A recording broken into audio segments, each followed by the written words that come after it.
Disclaimer. This video, in spite of its subject matter, has not been marked as for kids. This video is intended for a general audience, which the FTC and COPPA do allow, but YouTube is not providing. As such, any videos with this disclaimer will be marked as not for kids until YouTube makes a general audience option available. Enjoy the video.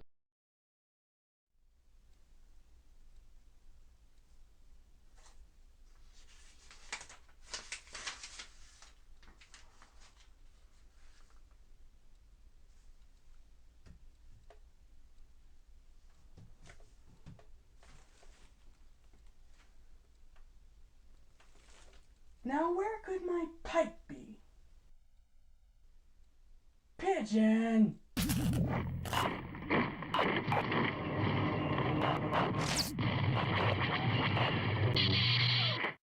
Hello, my friends! Here's one I've been sitting on for a while. The toys that made us. Yeah, it's odd that I would wait so long on something that is kind of prime material for a channel that talks about toys, especially since it started around my earliest days doing this. Well, the reason I held back was because I figured giving it 3 seasons to establish itself properly would only be fair. And yes, I know that it was originally only going to be 2 seasons, hence the 8-part documentary series part in the theme song. But I watched the first season on Christmas Day in 2017, right after I got a horrible cold that made the rest of that day a terrible blur. To the point where I thought Season 1 had double the episodes it actually had. I legit thought this until I saw an article mentioning that they needed to alter the theme song for Season 3. I spent the entirety of Season 2 wondering why they didn't alter it. So yeah, I guess I'm pretty fortunate that they extended the series. But oh, that's not the only reason I waited. You see, Season 3 had a bit of a delay. Let me lay it out for you. Season 1 came out on December 22nd, 2017. Season 2 came out on May 25th, 2018, 6 months after Season 1. Alright, a bit of a wait, but I can live with it. Season 3, however, didn't come out until November 15th, 2019! Over a year after the last season! Heck, over a year after they had announced the season. And listen, I know Netflix might have had a hand in this. They had the episodes delivered to Netflix by April 25th. And they never said anything about having to change them, so presumably things were ready to go ever since then.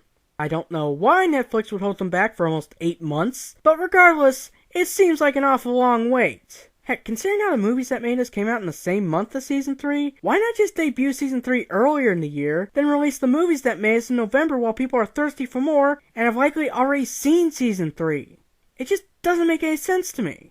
But yeah, I was gonna do this video in October of last year. Figured I'd have plenty of time to let Season 3, sit a little bit. Give it a fair shot to digest like Seasons 1 and 2 have. Well, October was coming up fast, and the season didn't even have a release date yet. So I made an hour-long video on drama that nobody cared about, which ended up making the last 3 videos of 2019 late. So yeah, thanks for messing up my schedule. Kinda.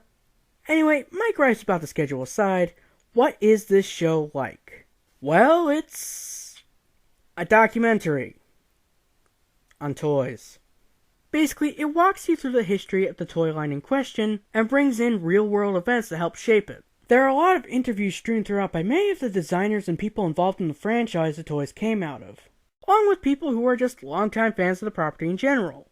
I will admit, some of these people seem kinda like randos to me. Like, even if you don't actively keep up with them, there are some people you will recognize simply for being in the community for a while. Like Zach Oates from Diamond Select comes up once. Todd McFarlane. Andre Meadows for like 2 seconds. But a lot of times I remember it being Dave Vonner, a bunch of random people talking about toys. And admittedly, I mainly know Dave Vonner from being the creator of Marvel Universe, aka the line that got me into collecting. So, thanks Dave.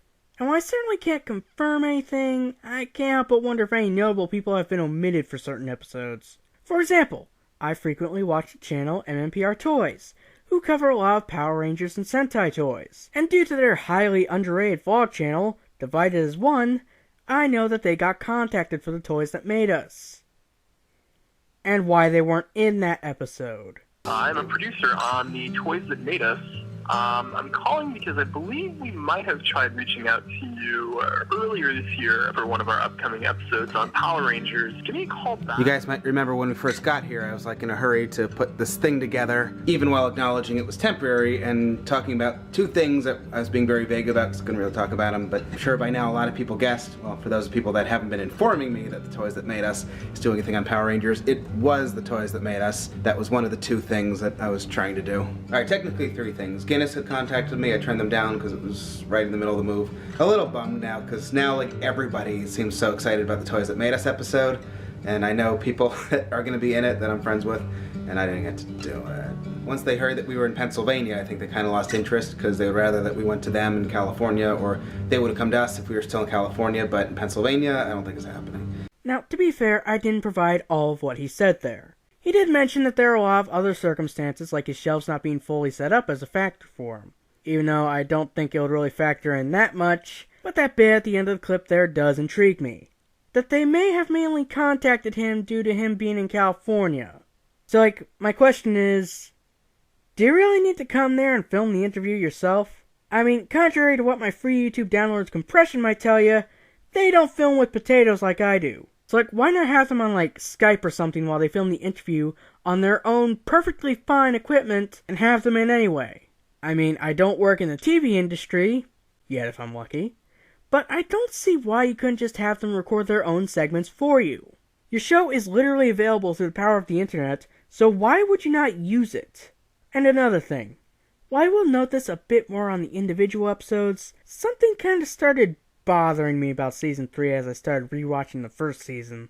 Very cheapened production. Like, the Toys That Made Us has never invalidated channels like my own on YouTube, since we go more in depth on elements they can't, and vice versa, but always had kind of a higher quality to its presentation. Historical reenactments, the multiple interviews, stuff like that. Well, Season 3 cut out the reenactments entirely, and the increase in repetition present from Season 2 just gets more noticeable. But again, that's something to get into more in the individual episodes. However, since we have that base established, I will not be using much footage in this video. Yeah, I already got a fair bit of Avatar here, so get ready for some more. Starting with... This episode is basically the gold standard for the series. It not only goes into a lot of history regarding Star Wars toys, how they started, how it influenced merchandising for films, the eventual restarting of the toys back in 1995 and all that, but it also helps more casual people understand collecting to a degree, which I think is essential for a more mainstream series like this. Admittedly, there are some gaps that even I noticed, or just simplifying of details, but little histories like that can be found with YouTube videos, so it's fine. Barbie is also a very good episode. Now, I'm not into Barbies for obvious reasons, but this was honestly one of the more engaging episodes of the series for me. Mainly because it's not just about Barbie, but rather the girl toy industry as a whole. Think about it. The word Barbie is pretty synonymous with any fashion doll, mainly because she's the one who helped innovate it. But don't misconstrue that. This episode isn't all about some girl power message, though that certainly is a nice layer to it. No, they acknowledge the flaws of Barbie's creators, and even when the designers were a bit underhanded in their tactics, all while giving that nice retrospective on the history of the doll and her various incarnations. The only thing I would say is omitted is noting the movies, because seriously, they made 35 of those things, and you know I'm going to have to tear into those at some point. Oh yeah, and maybe the controversies were slightly simplified, but overall a great episode. Though there is this old woman that says 1963 as 1963 at some point, and I didn't even know there were people who did that still alive in 2017. And there were also bare boobies on screen in a few instances, which was more weird than anything. Maybe it's more okay because they were on a painting? It just feels weird for them not to censor that in a mainstream series about toys. He-Man is an odd one for me. On one hand, I am very interested in the history going on in it, and do appreciate the explanation of why multiple people would take credit for a particular creation, as that goes beyond even the toy industry. But at the same time, He-Man is not a toy that has lasted. The brand certainly has in terms of recognition, but beyond collector figures, it hasn't really stuck around in the toy world. Within the context of every other full toy line in the 2 seasons that were originally slated, this is the only one that purely sticks around due to the legacy of the cartoon, instead of continuing product for anyone but adults. I don't know, I've kind of softened on this since my first viewing of this episode, especially since I'm noticing a bit more of historical context on this viewing, but I still have that feeling that when they say, the toys that made us, they really mean the toys that made the people growing up in the 80s and 90s. The title of the show implies more multi-generational theme is what I'm saying, and He-Man really doesn't fit into that too well. Still, there is the brief appearance of a pupper in the background when Mark Taylor is talking about the skeleton being confirmed by the Discovery Channel, so I guess the episode gets off on that. G.I. Joe is much closer to what I think the theme of the series should be, since even by the 80s relaunch, it already exceeded one generation of children. It also has a place in history as the first action figure, so even by the standards of myself, who has literally only seen Renegades in the first live-action movie, it would be a crime to exclude it. I also like how they're technically covering 2 separate struggles to get a line going, but neither one feels glossed over for the sake of another. They clearly took great care in doing that, so I can appreciate it. Overall, a great episode. Star Trek is one where they took an interesting route. It's more about the trouble they had making toys for it than any specific line, which is alright in my book. Admittedly, I knew a bit of this history from Retroblasting's video on Star Trek toys, but it's not like they could really get around that. Just because this show doesn't invalidate YouTube videos, doesn't mean they won't occasionally intersect like that. A solid enough start to Season 2. This episode is another good one. Of particular note is how nice it was to have the original creator of Optimus Prime's toy around, just to marvel at how far both it and many of his other creations had come. And I did like the Japanese toy commercials in this episode. Like, seriously, they're better than the American commercials. And of course, the history of how the original Diaclone and Microchange lines came to be via G.I. Joe was really great to see. It's kinda hard to say much about this one beyond it being great, like, what is there to nitpick here? The narrator saying manga comics when manga is literally just all comics from Japan? The Lego episode straight up sucks. There is no way of dancing around it. Listen, the info given is fine, but it feels really condensed and rushed, even for how long they're covering. To be honest, I kinda prefer that weird CGI documentary on Lego's history. At least they don't repeat the system 1,000 times. Yeah, something I didn't mention with He-Man was that it had some unfortunate foreshadowing with that bong line. But we'll get back to that later, because this episode has a massive problem. You see, this series uses a lot of commercials, as it should, since commercials are a large part of a toy's identity when we are children. They make us want to buy it. Well, they make us want to ask our parents to buy it, but you get the point. And this series so far has been pretty on point with their commercials, showing ones from way back in the 50s and 60s and the like. And we're not just talking American commercials. They showed quite a few Japanese ones in the Transformers episode. And for the most part, this episode follows that standard. Except when it comes to Bionicle. Now listen, I'm not blind to the fact that Bionicle is really just a thing that's lasted for my generation. While I certainly hope that I can probably go beyond that someday, I'm not going to let my personal bias influence my judgment like that. A small mention in this episode is perfectly alright. However, I can complain if that mention is very disrespectful. You know what most of the footage they use for this section is from? The 2015 reboot. You know, the one that infamously failed. They get footage from Jack Stone and freaking Galador, both the show and the commercial.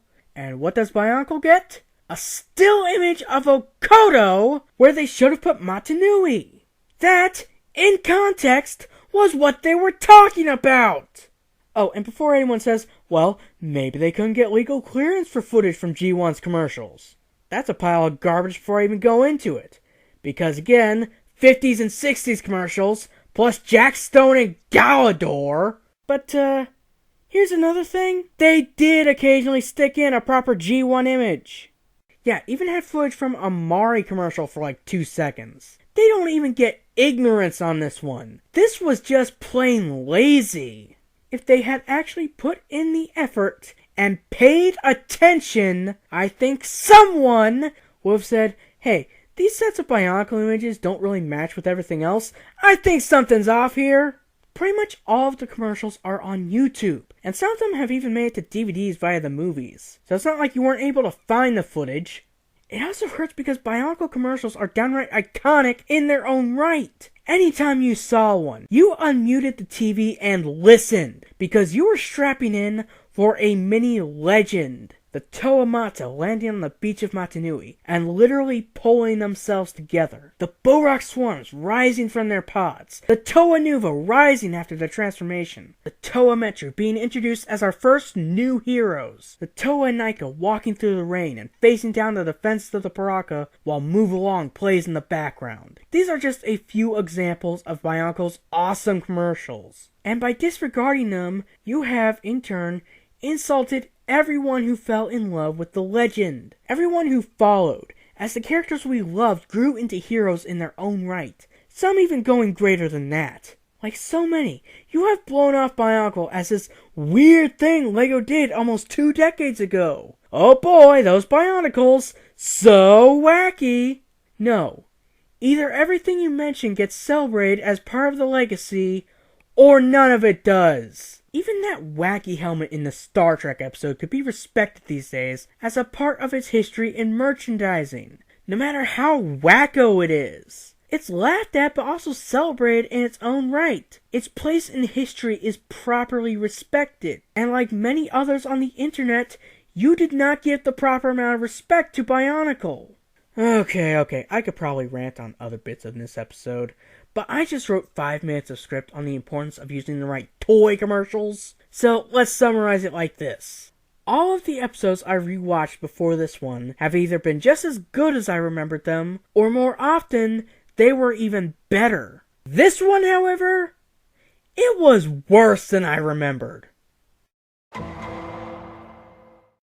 Hello Kitty is a decent documentary on our history. One that does not belong on the toys that made us. Why is that? Well, it's simple. The episode is not focused on toys. Every episode so far has either focused on a particular toy line and how it started, or at the very least, how a brand's history with toys has progressed. This episode is a documentary on merchandise. Toy history and merchandise history do connect at certain points, but they're not the same thing. The toys in this episode are mostly in the background. The freaking makeup mirror gets more screen time than any particular toy. I'm sorry to poop on your party if you like this episode, because ignoring this issue, it would be considered a good episode. But at almost every point in this thing, I'm stuck wondering when we will get into toy history. You know, toys, that thing in the title.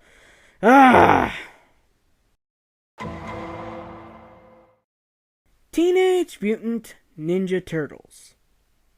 Well, that happened. Seriously, it's the 3rd season premiere, and it just feels like they're clocking it in because they have to. They tried to do something interesting with the separation of Kevin Eastman and Peter Laird, and bringing them back together, but everything is too downplayed for me to care. Like, if you wanted it to be the hook for the episode, maybe you should have put a bit more emphasis throughout the episode on how well their friendship grew in the beginning, how it progressed to the run of the line, and how that led to it ultimately falling apart. But it's treated about the same as the Turtles getting a new show. Heck, the newest cartoon gets a bit more emphasis than the falling out between creators. I see what you're trying to do. I really do. But it just isn't working. I mean, otherwise, this is just a documentary on how the Turtles were seen as stupid before becoming a hit. And Vanilla Ice shows up a few times to say nothing of note. It is just the most passive viewing experience the show has given me so far. Even He-Man engaged me more. Power Rangers. What the heck happened here? Seriously, this episode feels like a fever dream once you're done with it. They condense where they really shouldn't, and don't condense when they really should. Though either way, it's probably out of order. There is legit a point in this episode where they jump from talking about In Space and Lost Galaxy toys, to talking about Wild Force Automorphins, to talking about Lightspeed Rescue. It takes us almost 20 minutes to get to Power Rangers in a 46-minute episode. Like, they go into detail about Japanese Spider-Man when they could have condensed all the info that's actually necessary about it into 2 minutes at maximum. They spend almost half of this episode on Super Sentai, when it's supposed to be about Power Rangers. Power Rangers toys, to be exact. And they miss so many times when the show directly involved the toys. Like when they used U-Ranger toys for the Morphers, but the prop department didn't put on the Black Bolt stickers. So the Morphers didn't have Black Bolts until Season 2 when they switched to the American toys that had them pre-applied. And using Japanese toys as the Morphers is something they still do, by the way, so you could have noted that. Also, how about when Titanus came back in Season 3? They literally just put the toys together to make that. But again, not even close to mentioned. Oh yeah, and how about that time Bandai invented the Spirit Rangers and Jungle Fury to sell toys? Or the various Battleizers, one of which actually got back to Japan later. Or how about the fact that Bandai is the only real reason we got Jungle Fury and RPM, and MMPR 2010? Yeah, we got close to having Shin Kindred themed toys with MMPR likenesses. That's kind of an interesting thing. I don't get. You can note a phaser toy being used in a single episode of Star Trek, but you can't even mention the stuff that happens in multiple episodes across so many seasons. This episode isn't even bare bones. It's just a fart. No effort is put in, it just comes out. Even a guy like me, who edits with Windows Movie Maker, whose avatar is a tracing with MS Paint, whose HAL is literally just a cardboard Amazon box with paper and paint on top, who records video on his phone, who doesn't even use a particularly good mic. I have made products better than this episode of a professionally produced series. If you want more details, I would suggest watching Vintage Henshin's video on the matter. We differ in some areas, like how he feels that the Marvel Toei partnership stuff should have been expanded upon instead of condensed more, and stuff like that. But he really illustrates a lot of the problems with this episode. Or, if you don't mind doing some reading, Vintage Henshin directed me to CC1199's post on it. Again, we differ in areas, and he's a bit more crude than me, but he really breaks down a lot of the problems with this mess.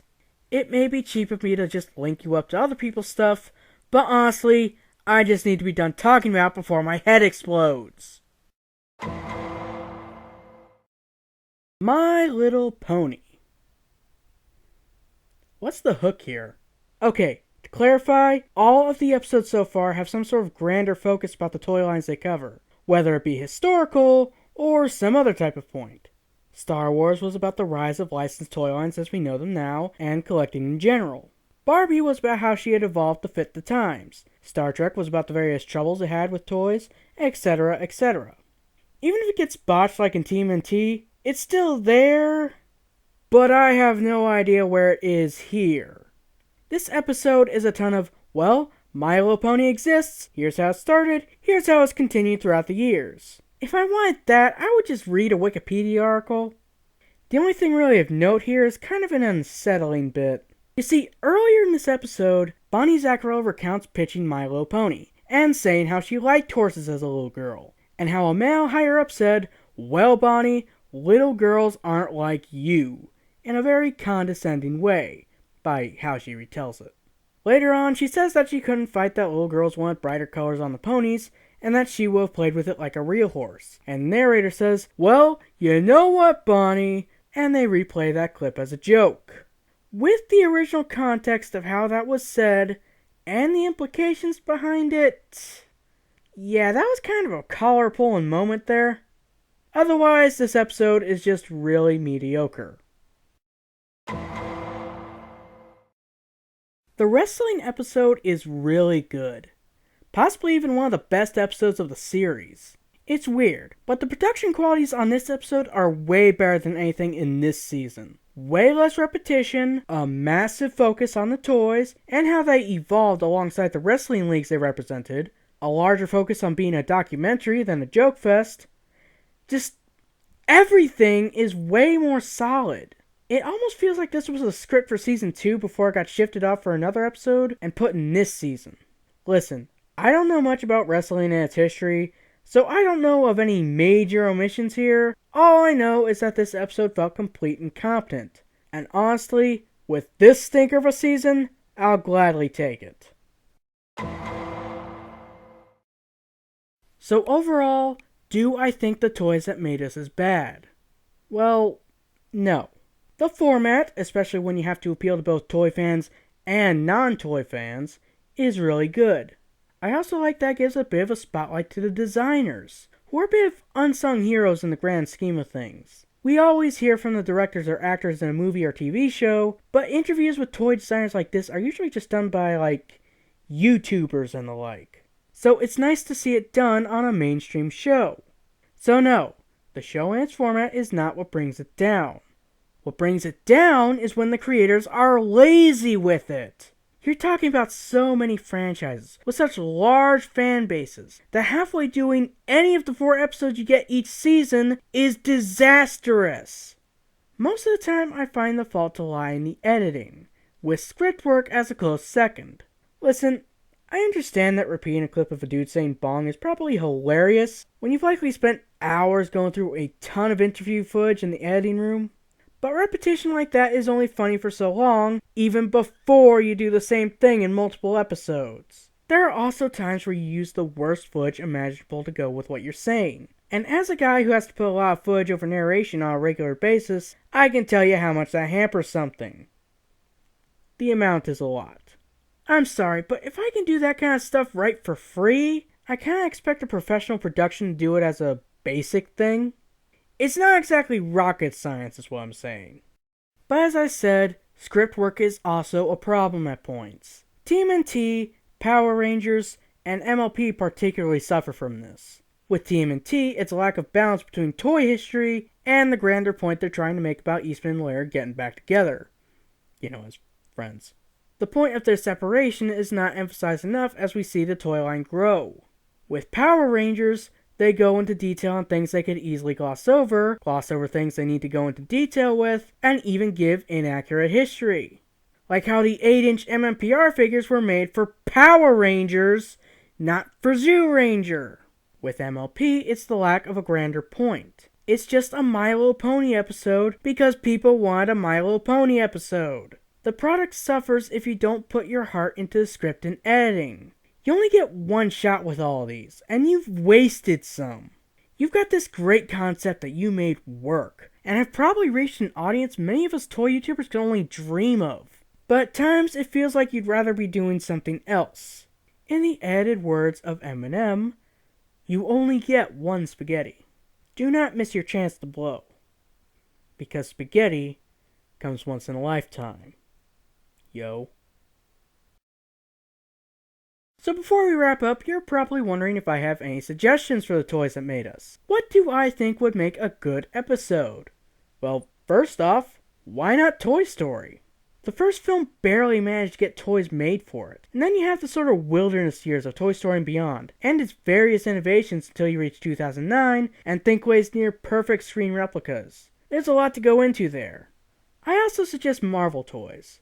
Maybe gloss over the Mego stuff a little bit since you already covered it sort of, but stuff like Secret Wars, the early Toy Biz figures, the rise of Marvel Legends and Super Articulation as a whole, the turnover to Hasbro and how it evolved from there, it has a lot of history to go into. I can only hope that their relationship with Dave Vonner means that they wouldn't shaft Marvel Universe and all it did for what Legends is now. Considering the mysterious sniping it got towards the end. With all that said, I'm Ben Tofire, signing out.